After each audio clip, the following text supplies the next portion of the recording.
Katanya kenapa kita menggunakan anggur sementara anggur itu kan mengandung alkohol. Jangan lupa like, share, dan subscribe channel YouTube-nya Bang RK. Subscribe itu gratis ya teman-teman. Apakah diperbolehkan dalam gereja Katolik? Nah, itu saya jawabnya gini Bang, karena anggur itu kan lambang waktu Yesus Kristus memecah belah roti dan membagikan anggur sebagai lambang darah Tuhan Yesus.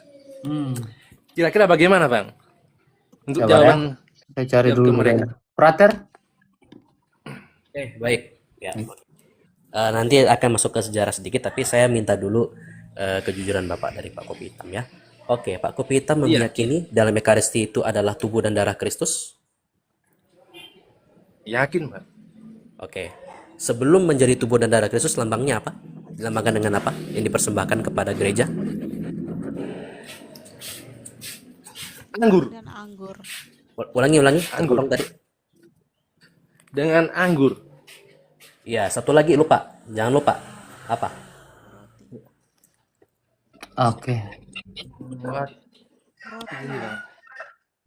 Seingat saya sih waktu apa itu kan Yesus membagikan roti dan anggur untuk Ya, tadi Bapak lupa di orang. bagian itu ya. Lupa di bagian itu apa? Roh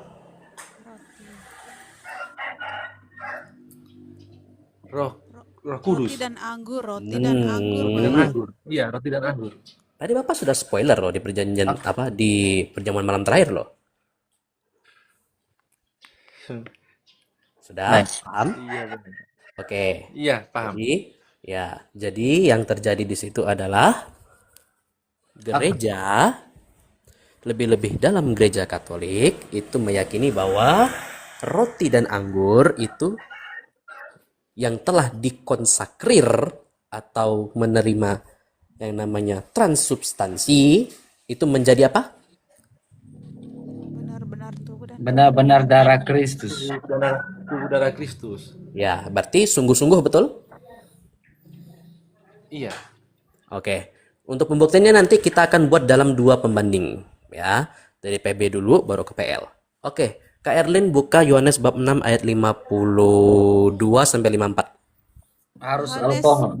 6 ayat 52 sampai 54. Orang-orang Yahudi bertengkar antara sesama mereka dan berkata, bagaimana ia ini dapat memberikan dagingnya kepada kita untuk dimakan? Maka kata Yesus kepada mereka, aku berkata kepadamu, sesungguhnya jikalau kamu tidak makan daging anak manusia dan minum darahnya, kamu tidak mempunyai hidup di dalam dirimu.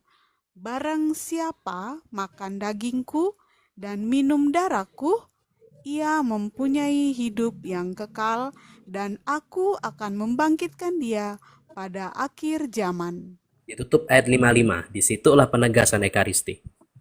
Sebab dagingku adalah benar-benar makanan, dan darahku adalah benar-benar minuman. Oke. Ingat? Bagian dalam topik roti hidup ya di dalam Injil Yohanes, Pak Kopi Hitam ya. Nah, di dalam perjamuan malam terakhir Yesus mengadakan itu betul? Betul. Iya, betul. Dengan roti dan anggur kan? Nah, mengapa dia melakukan seperti itu?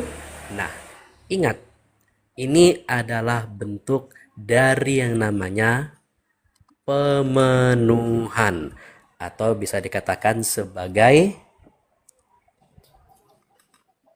penggenapan. Itu bahasa mudahnya ya. Tuh, karena apa? Kristus sendiri melaksanakan kurban imamat. Imamatnya siapa? Nanti kita akan lari ke Ibrani, tapi Kak Erlin silakan masuk ke Kejadian dulu. Kejadian Bab 14 ayat 17 sampai 17 dulu, 17. Setelah Abraham kembali dari mengalahkan Kedor Laomer dan para raja yang bersama-sama dengan dia, maka keluarlah Raja Sodom menyongsong dia ke lembah Syawe, yakni lembah raja. Oke. Cari yang sampai ada kata Melkisedek Raja Salem. Cari di situ. Melkisedek Raja Salem membawa roti dan anggur. Ia seorang imam Allah yang maha tinggi. Iya. Dia membawa apa? Roti dan anggur, Dan Sebagai persembahan maha tinggi. persembahan. sebagai persembahan. Jadi dengan kata lain, Kristus sendiri Tuhan kita itu menggenapi apa? Imamatnya siapa? Melkisedek. Melkisedek. Sebab kurban yang dipersembahkan itu adalah mengikat sekali untuk selamanya yang telah ia lambangkan dalam tubuh dan darahnya. Tubuh dan darahnya ini benar-benar dilakukan dalam Ekaristi, betul? Betul. Betul. Itu betul, Pak. Nah, sehingga apa? Nanti kita lihat dalam pembuktiannya di Ibrani bab 11, Kak. Ibrani 11 Oke. Silakan dilihat dari ayat, sebentar ya.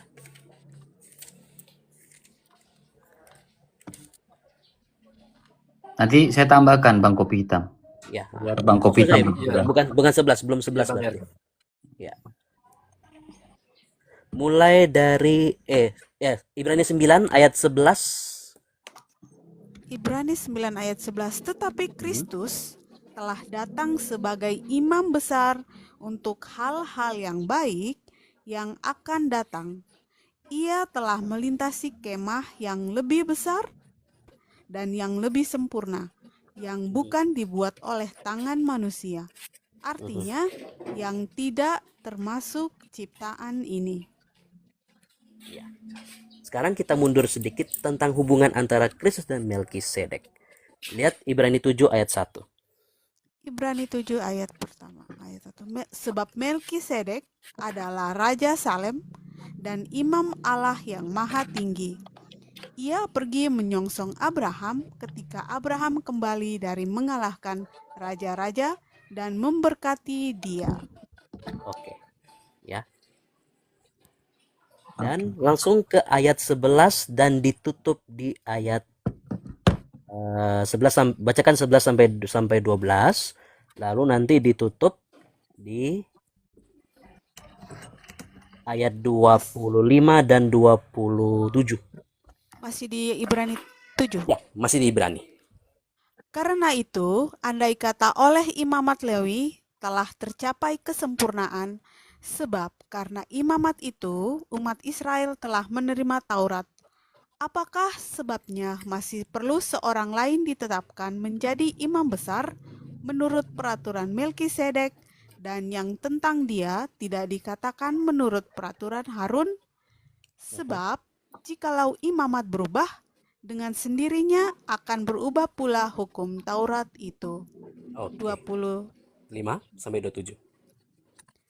Karena itu, ia sanggup juga menyelamatkan dengan sempurna semua orang yang oleh dia datang kepada Allah.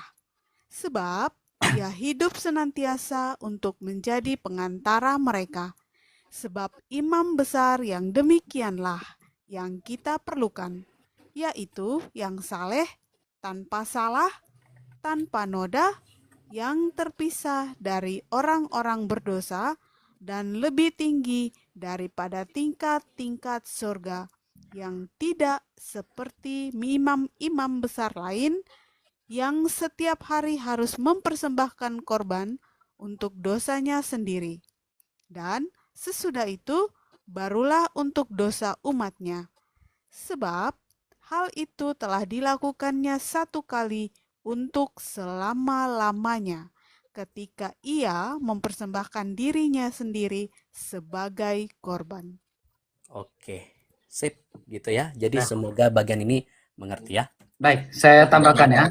Bang Kopi Hitam tadi mengatakan bahwa anggur itu harus alkohol atau bukan? Ya, saya tidak tahu ini. Gini, Bang, katanya kan gini. Anggur kan mengandung alkohol gitu, Bang. Dan memang harus alkohol. Ya, kenapa? Nih, dalam gereja Katolik, anggur itu digunakan untuk perayaan Ekaristi, Bang. Wajib mengandung alkohol, dan memang anggur kalau difermentasi pasti alkohol. Dan harus murni berasal dari buah anggur. Tidak bisa Anda pakai apa? Kuku bima atau just juice begitu, tidak bisa. Atau dan Fanta. jus itu tidak bisa. Ya, itu tidak bisa. Harus anggur murni. Ya, nanti kita akan masuk pelan-pelan ya. Karena ini aturan gereja, Pak. Menurut hukum kanonik, anggur itu harus harus ada dari buah anggur yang tidak rusak. Ya. Belum berubah menjadi cuka. Harus anggur yang murni, Pak. Lalu bicara tentang kadar alkohol, anggur bisa biasanya memiliki kadar alkohol antara 10% sampai 18%. Untuk memastikan kualitasnya tetap baik dan tidak mudah basi. Karena kita sudah percaya anggur itu adalah darah Kristus. Oke? Ya. Sekarang kita berbicara tentang alasan teologisnya. Mengapa harus alkohol? Ya, gereja Katolik mengikuti tradisi perjamuan malam terakhir Yesus yang menggunakan anggur beralkohol. Sakramen Ekaristi membutuhkan materi yang otentik. Ya. Nah, sekarang Bang, kita masuk ke Erlin. Itu gambar dan bagan besar dan harus alkohol 10 sampai 18% dan memang harus anggur murni sesuai dengan hukum kanonik. Nanti kita masuk pelan-pelan. Kak Erlin minta tolong bantu saya buka dalam Katekismus Gereja Katolik 1334. Kita masuk lebih dalam. KGK 1334. Di dalam perjanjian lama, roti dan anggur dipersembahkan di antara buah-buah sulung sebagai tanda terima kasih kepada pencipta. Stop dulu. Jadi ketika doa syukur agung diangkat anggur itu, dia mengatakan sebagai ucapan syukur ya, hasil-hasil pertanian anggur-anggur dan pertanian itu diangkatkan, terus dibicarakan perkataan seperti itu ya. Saya bukan pastor ya, tapi saya pernah dengar seperti itu ya. Lanjut, itu bicara buah sulung. Lanjut dalam perjanjian lama. Tapi dalam hubungan dengan keluaran dari Mesir, ia memiliki lagi satu arti baru, roti yang tak beragi. Oke, stop dulu. Tidak boleh pakai roti balok, roti tawar begitu, tidak boleh. Seperti yang kita lihat di video itu, banyak ada hamba-hamba Tuhan yang angkat roti, ya lalu dia pakai roti balok besar, itu tidak boleh. Sehari roti sehari roti, tidak boleh tuh. Nah, lanjut Kerlin. Yang umat Israel makan dalam perayaan Paskah setiap tahun, mengingatkan pada ketergesahan keluaran dari Mesir yang membebaskan. Kenangan akan mana di padang gurun selalu mengingatkan Israel bahwa ia hidup dari roti sabda Allah. Bandingkan Ulangan 8 ayat 3. Dan roti sehari-hari adalah buah tanah terjanji. Satu jaminan bahwa Allah tetap setia kepada janji-janjinya. Piala pengucapan. Piala pengucapan syukur yang berisikan darah Kristus. Saya bacakan di sini ya. 1 Korintus 10:16. 1 Korintus 10:16 ya, saya bacakan ya. Biar kita bacakan. Bicara tentang piala keselamatan, roti kehidupan dan piala keselamatan. 1 Korintus pasal 10 ayat yang ke-16. Ya, bukankah cawan pengucapan syukur yang atasnya kita ucapkan syukur adalah persekutuan dengan darah Kristus? Bukankah roti yang kita pecah-pecahkan adalah persekutuan dengan tubuh Kristus? Lanjut ke Erlin. Pada akhir perjamuan Paskah Yahudi menambahkan arti eskatologis. Eskatologi itu artinya ilmu tentang akhir zaman. Lanjut. Pada kegembiraan pesta anggur. Penantian mesianis akan pembangunan kembali Yerusalem. Yesus telah menciptakan ekaristinya dengan memberikan satu arti baru dan definitif kepada pemberkatan roti dan anggur. Sekarang anggur pertama, roti dan anggur dipersembahkan di antara buah-buah sulung sebagai tanda terima kasih kepada Sang Pencipta. Roti dan anggur itu berbicara tentang mana? Itu berbicara tentang apa? Berbicara tentang kesengsaraan mereka keluar dari perbudakan tanah Mesir. Jadi haruslah roti yang tak beragi. Ya, anggur berbicara tentang apa? Pengucapan syukur atas persekutuan kita dengan darah Kristus. Sekarang, mari kita masuk poin ketiga yang lebih detailnya lagi adalah saya minta Kak Erlin untuk buka di dalam di dalam Matius 27 ayat 54 tadi. Matius 27 ayat 54. 54. Kepala pasukan dan prajurit-prajuritnya yang menjaga Yesus menjadi sangat takut ketika mereka melihat gempa bumi dan apa yang telah terjadi.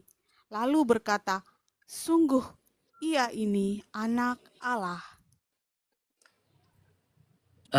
Yang dia sorry bukan.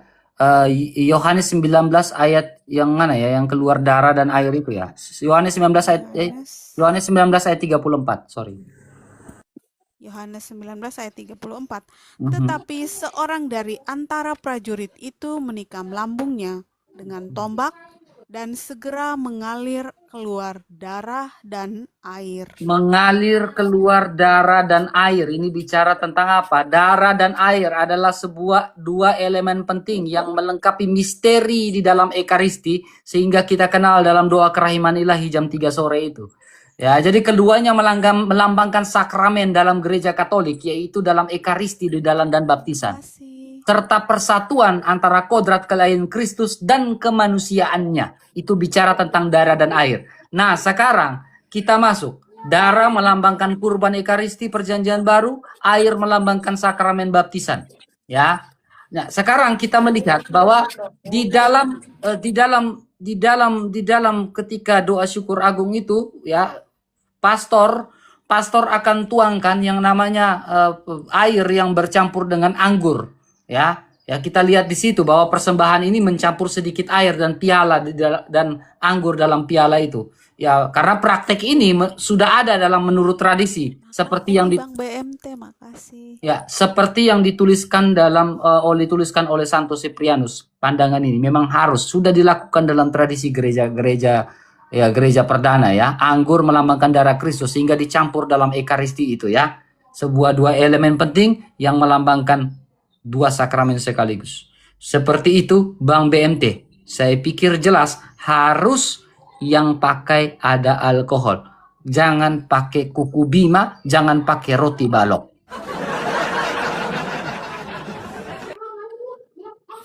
Oke. Jelas ya? Siap, Bang. Jelas.